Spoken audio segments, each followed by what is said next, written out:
샬롬, 예수도 알게 원하네 찬양하는 장미경입니다. 지난 3월 2일부터 4월 5일까지 일본에서 찾아가는 찬양 집회를 하였습니다. 삿포로에 도착하여 일주일간 귀한 이 선교사님의 목회 현장에서 같이 섬겼습니다.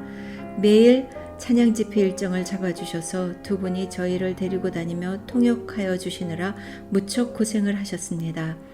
제가 매일 찬양하면 좋겠다 했는데 매일 찬양을 하니 정말 행복하였지만 일본에서는 통역하시는 선교사님들이 데리고 다니시느라 죄송할 정도였습니다. 일본인들은 우리와 정서가 많이 다릅니다. 물론 어디나 다 똑같은 성정을 가진 사람들이지만 참으로 쉽지 않은 곳입니다. 저는 좋아하는 찬양하고 잠깐 섬기다 떠나지만 일본인들을 사랑하며 어떤 상황 속에서도 이겨나가고 버텨내며 굳굳이 예수님만 바라보고 그들의 삶을 내어놓으시고 섬기시는 선교사님들이 참으로 귀하고 그분들을 존경하게 됩니다. 이 선교사님 네 분은 무목교회를 찾아다니며 섬기십니다.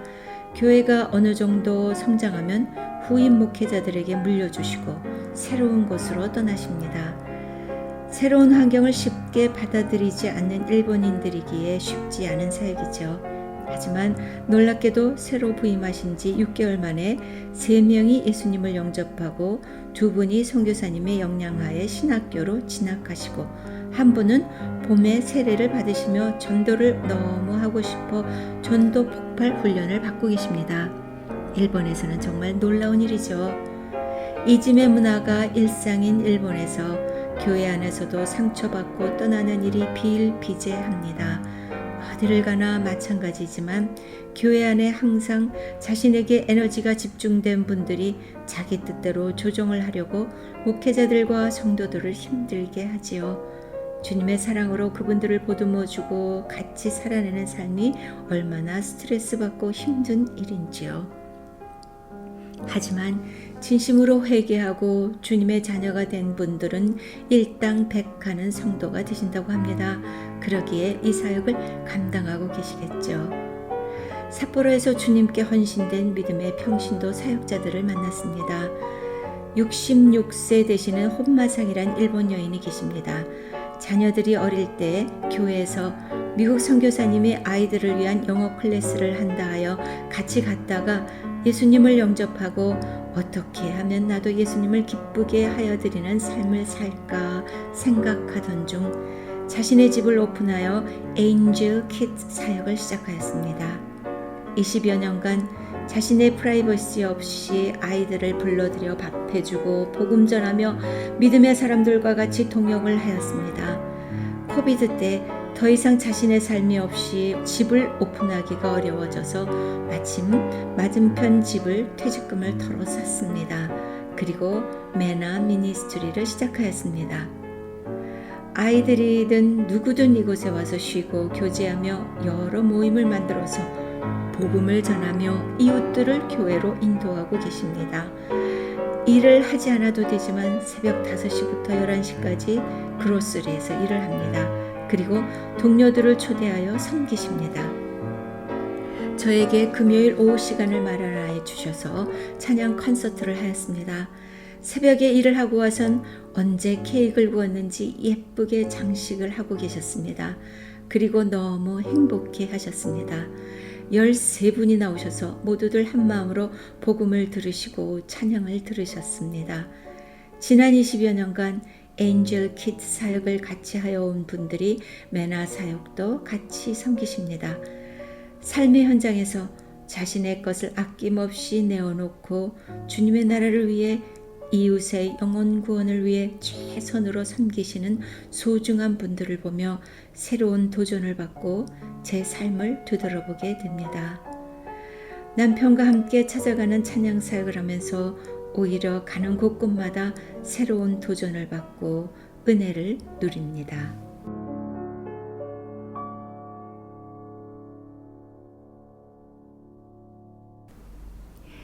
1896년에 한국에 파송된 노리마츠 마사야스라는 일본 개신교 역사상 최초의 해외 선교사로 CGN TV에서 그분의 삶을 그린 무명이란 영화가 있습니다.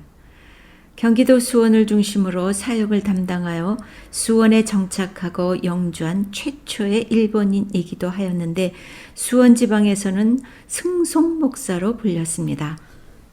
승송 목사는 일본의 메이지 대학 신학부에 다니던 중 영국 플리머스 형제단 소속 영국인 선교사 브랜든의 영향을 받고 플리머스 형제교회로 이적하고 신학부를 중퇴한 후 조선 선교를 결심하였습니다. 특히 조선 선교의 직접적인 동기는 1895년 10월 일본 불량배들이 조선 왕실을 침범하여 명성황후를 무참히 살해하면서 조선인들의 일본인에 대한 적대감이 그 어느 때보다도 커지자 이를 알게 된 승송 목사는 그리스도인으로서 더 이상 침묵만 할 수 없어 조선인들에게 사죄하고 소망을 잃은 조선인들을 기독교 신앙으로 돌보기 위함이었습니다. 서울에 도착한 승송 목사는 조선인 청년 조덕성을 만나 한글을 배우면서 곧바로 거리로 노방전도를 나갔으나 모두들 외놈이라고 욕을 하는 등 냉대하였습니다. 그러나 그는 화를 내지 않고 주님의 십자가를 생각하면서 더욱 조선인을 사랑하며 전도를 하였습니다. 이후 수원을 중심으로 전도 활동을 하였는데 누구 하나 그를 호의로 대하여 받아주지 않고 밤에 재워주는 사람조차 없어서 추위를 피하기 위해 굴뚝을 껴안고 잠을 잤던 일이 한두 번이 아니었습니다. 그러나 그는 그런 멸시 속에서도 항상 조선인들에게 명성황후가 살해된 일에 대해 사죄를 구하며 예수님의 사랑을 전하면서 오히려 조선인들의 영혼을 구원할 수 있다는 사실로 늘 하나님께 감사했습니다. 그 후 그는 일본에 일시 귀국하여 일본인 사도와 결혼한 후 1900년에 다시 수원으로 돌아와 초가집 한 채를 구입해 신혼집을 차렸습니다. 솥단지와 이부자리뿐인 가난한 신혼살림이지만 그것을 집회소로도 사용할 수 있었습니다. 신혼 초 뜰에 감나무 한 그루를 심었는데 몇 년이 지나 감이 열리자 승송 목사는 그 뿌리의 반은 깊숙이 옆집 마당을 향해 양분을 얻는 것이라 말하며 매년 수확한 감의 반을 옆집에 몫이라고 옆집 아주머니에게도 전하자 나중에 그 사랑과 정성에 감동되어 옆집 아주머니도 교인이 되었다고 합니다. 이렇게 어렵게 한 명, 두 명 그리스도의 사랑을 보이며 복음을 전했습니다. 그의 부인 또한 이웃사랑에 헌신적이어서 오 헨리의 단편소설 크리스마스의 선물의 여주인공처럼 끼니를 굶은 청년을 위해 자신 머리카락을 잘라 장에 팔아 양식을 사서 식사를 대접한 일화도 있었습니다. 그런데 이렇게 열심히 내조하며 힘을 쏟았던 부인은 33살의 젊은 나이에 4남배를 남기고 영양실소로 하나님을 부르심을 받았습니다. 지원되는 선교비가 그리 넉넉한 편도 아니었지만 그 선교비조차도 상당 부분을 가난한 이웃을 위해 사용하여 자신은 정작 영양실조에 걸렸던 것입니다. 그녀의 시신은 수원교회 뜰 안에 화장되어 묻혔습니다. 승송 목사는 이후에도 더욱 열심을 내어 복음을 전하여 경기도 장호원, 안성에도 교회를 설립했고 멀리 경북 경주, 충북 음성 등 38개 지역의 교회를 개척하여 400명의 신도를 얻었습니다. 이런 결실은 그의 희생적인 헌신의 결과였는데 그 자신도 결국은 결핵을 앓게 되어 일본 고향에 가서 요양하였지만 1921년 부인 곁에 묻히기를 바라는 유언을 남긴 채 하나님의 부르심을 받았습니다. 그는 조선을 진정으로 사랑했던 인물입니다.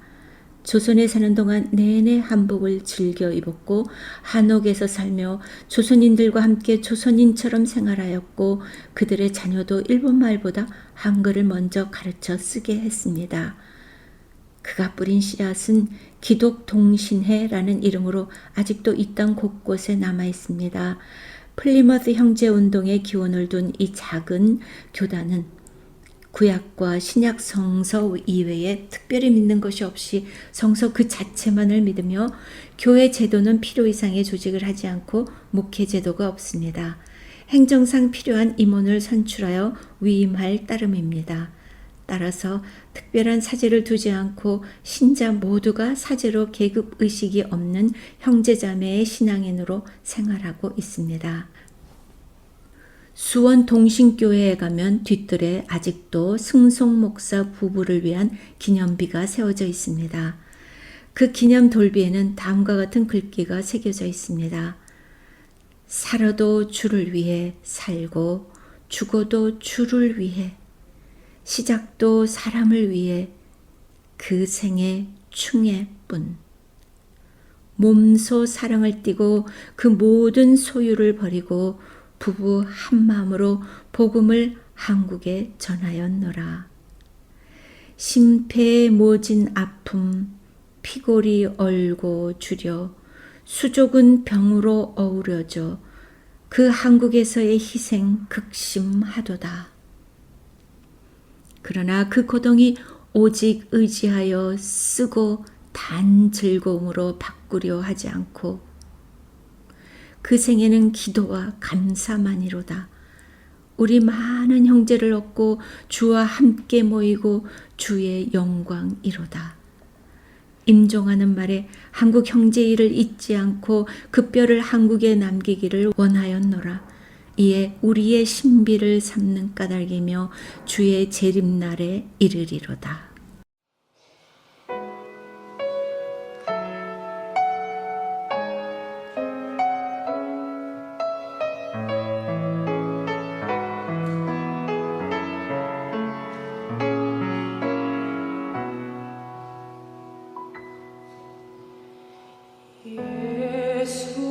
예수는 내 힘이요 나의 기쁨 내 참 소망 그 이름의 생명이 내 삶의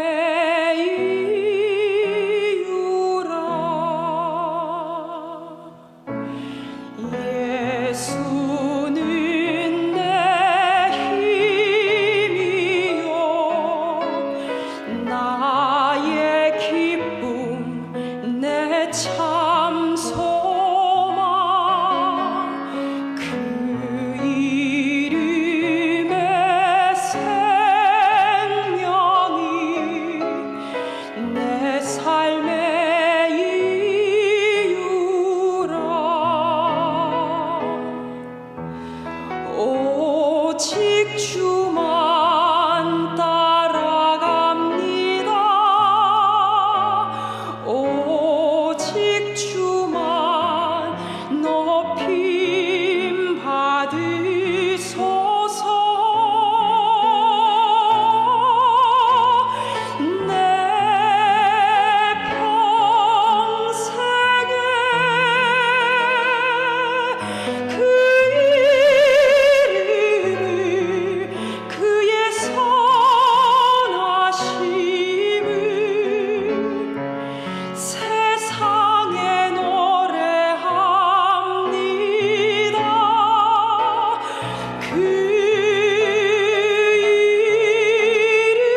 노리마트 선교사의 삶인 무명 영화를 CGN TV에서 본 한국 여성인 김 목사님은 무조건 일어를 하나도 모르는데 일본어로 건너갑니다. 노리마츠 목사님에게서 받은 은혜를 일본인들에게 되갚고 싶어서 20여 년 전 결단을 합니다. 동경신학대학에 들어가 공부를 시작합니다. 1호도 모르고 이지매를 당하지만 무조건 시간만 나면 노방전도를 다녔습니다. 일본인들이 감동을 하여 같이 전도를 다니며 1호를 도와주었다고 합니다. 아이들을 전도해서 교회에 아이들이 몰려오니 변화를 싫어하는 교인들이 반가워하지 않았다고 합니다. 신학교 졸업 후에는 무목교회를 찾아다니며 교회를 부흥시키시고 또 다른 지역을 찾아다닙니다. 한국에는 알려지지 않은 소중한 목사님이십니다. 일본인들을 너무도 잘 아시고 사랑하시며 섬기십니다. 본인을 알리고 싶어 하시지 않으신다 하여 이름을 밝히지 않았습니다. 예수님만 바라고 순전히 예수님의 사랑으로 일본인들을 사랑하며 그들의 구원을 위해 자신의 삶을 다 내어놓으신 소중한 분들이 일본 곳곳에 있습니다.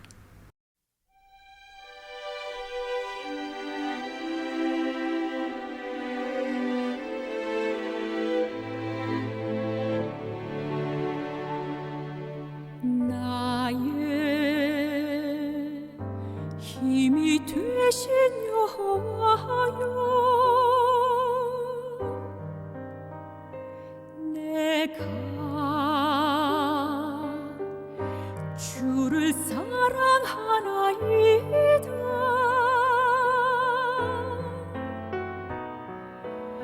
여호와는 나의 반석, 나의 구원, 나를 건지시는 자요, 나의 하나님이시여.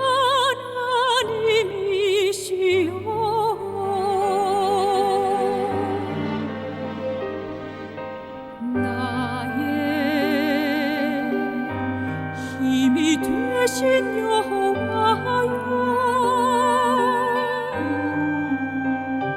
내가 주를 사랑하나이다.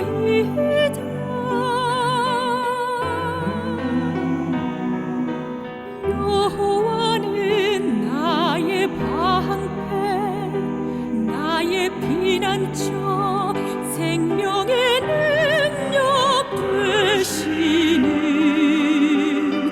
나의 하나님이시여.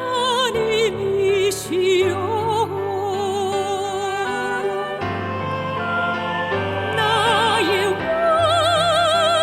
나의 노래, 나의 영광,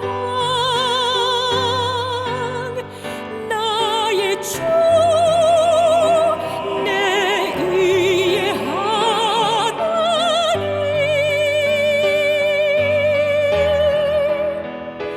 나의 소망, 내 머리를 드시는 자, 내가 주를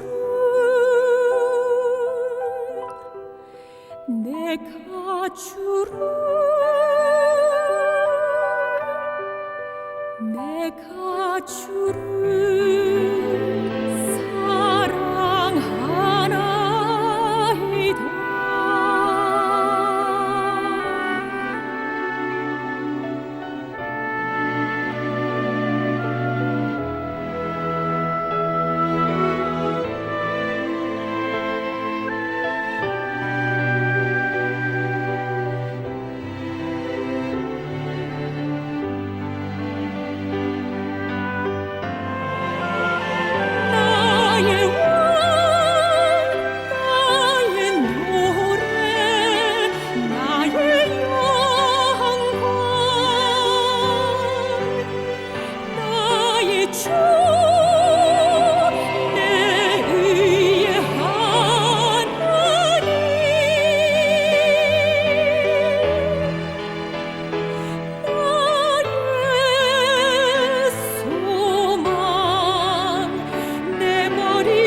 제겐 소중한 친구 선교사님이 계십니다. 서울음대 성악과 동기 동창이신 일본의 송균호 선교사님이십니다. 선교사님은 27년간 치바현의 아비코 교회에서 목회를 하셨습니다. 교회 건물이 있던 자리에 새로 건축을 하셨는데 너무나 아름답게 건축을 하셔서 건축 잡지 표지로 나옵니다. 목사님 네 분과 온 교인이 합하여 정성 다해 아름답게 지었습니다. 음향도 최고로 설비를 하였어요. 아비코 교회 교인 중에 직장을 다니시면서 신학 공부를 하신 목사님과 계속 동역하시면서 후임 목사님으로 세우셨습니다. 떠나시기 전에 한국 선교사의 취향을 전혀 나타내지 않으시려고 자신의 자취를 최대한 지우시고 온전히 내려놓으시고 떠나셨습니다. 사이타마현의 가와구치 비전교회에 목사님이 계시질 않아 송 목사님께 도움을 요청하였는데 쾌히 직접 그 교회로 오셨습니다. 새로 개척하시는 마음으로 오신 겁니다. 사시던 큰 집을 떠나 살림을 정리하고 교회 게스트하우스에 살고 계십니다. 선교대회로 오신 선교사님 가정을 이 게스트하우스에서 섬기셨습니다. 이번에 바쁘신 중에도 저희를 맞아주셔서 게스트하우스에서 편하게 쉬고 교제를 하였습니다. 그동안 교회를 지키시고 섬겨오신 귀한 우에다상과 최은경 집사님 부부의 삶이 참으로 아름답습니다. 극히 겸손하게 섬기시는 모습이 너무나 귀합니다. 송균호 목사님은 자진하여서 GMS 대한예장합동총회 선교부의 일본 대표로 섬기십니다. 후배 선교사님들에게 힘을 실어주고 돕고 싶으셔서 자신의 몸과 재정을 아끼지 않고 섬기십니다. 일본 교회는 목사님이 은퇴하시면 전별금이란 게 없습니다. 최선을 다해 섬기시고 미련 없이 떠나시고 새로운 곳에서 겸손하게 섬기시는 모습이 크나큰 도전이 됩니다. 예수님만 바라고 사랑하고 섬기시는 모습이 참으로 아름답습니다. 이 나이에 송 목사님은 아직 테너 하이 C 소리를 내십니다. 아들 사무엘 송은 일본에서 잘 알려진 CCM 사역자입니다. 목사 안수를 받고 곳곳에 복음 전하며 섬기고 있습니다.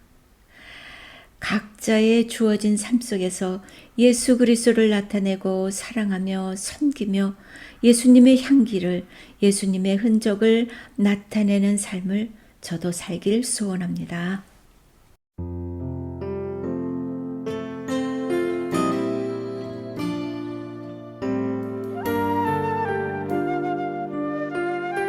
예수도 알기 원하는 제작 진행에 찬양하는 장미경이었습니다. 다음 주에 만나요. 샬롬. 하나님의 사랑 주님의 눈물 온 세상 인하여 잃어버린 영혼 찾아 오신 주님 지금도 우리를 사랑해